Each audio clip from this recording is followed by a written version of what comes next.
احساس انك في سجن في ضلمه كده، كل ما انت تيجي تخبط على باب يتقفل، الدنيا عماله تضلم عليك قوي قوي قوي ودنيتك تضلم لدرجه ان انت مخنوق وحاسس انك مش قادر تتنفس.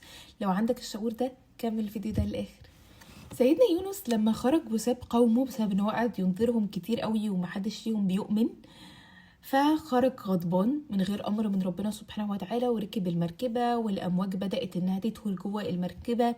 فبعد ما خلوا الناس ترمي الامتعه بتاعتهم شنطهم وكل حاجه عشان الوزن يخف وما حصلش اي حاجه ولسه الموج بيدخل، فقرروا ان هم يعملوا قرعه عشان يختاروا حد يرموه ويضحوا بيه عشان الباقي يعيش. فالقرعه 3 مرات تيجي على سيدنا يونس عليه السلام، ويرموا سيدنا يونس ويلتقموا الحوت.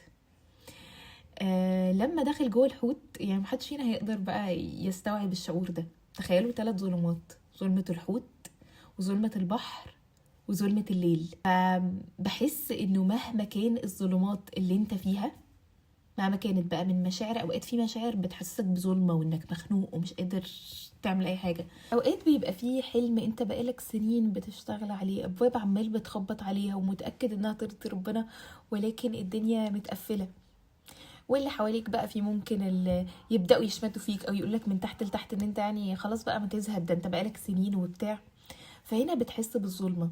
بس مهما كانت الظلمات اللي احنا فيها مش هتكون قد الظلمات اللي كان فيها سيدنا يونس. في ظلمه البحر، ظلمه الحوت، ظلمه الليل، وهو في ال3 ظلمات دول كان عنده يقين في ربنا سبحانه وتعالى. ونادى في الظلمات ان لا اله الا انت سبحانك اني كنت من الظالمين.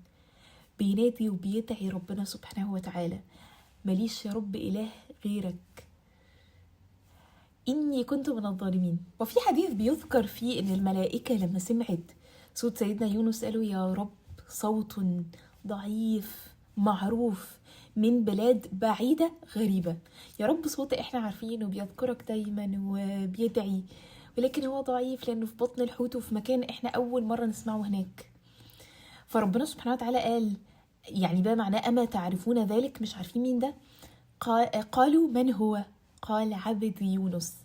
فقالوا له ألا ترحم ما كان يصنع في الرخاء فتنجيه في البلاء؟ يا رب مش هترحم الأعمال اللي كان بيعملها لك وهو الدنيا عنده تمام، فتجعل ده كده سبب ان هو ينجيه في البلاء اللي هو فيه؟